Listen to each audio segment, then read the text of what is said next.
Okey, hari ni anak Token nak tanyalah kepada semua penonton-penonton ni, apa itu motivasi? Sebab orang duk cerita motivasi, bagi lah sikit motivasi.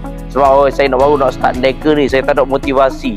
Sebenarnya dalam bahasa Melayu mudahnya, motivasi ni ialah motive action. Apakah motif kita buat action itu? Sebab tu motivation. Kan bahasa Inggeris bukan bahasa Melayu tu. Jadi maknanya motive action. Apakah motif kita buat tindakan? Jadi soalan yang kita nak kena tanya pada diri kita orang nega ni, apa motif kita nega? Kalau kata kita nak nega sangat, apa motif dia? Bagi saya, kalau untuk orang nega mudah je. Kenapa kita nak nega? Sebab kita nak ada kewangan yang lebih baik.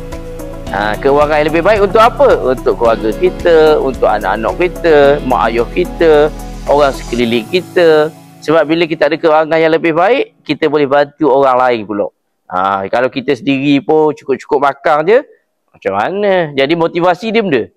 Kita nak bantu ramai orang keliling kita. Jadi baru kita semangat. Jadi mulakan pagi anda dengan motivation.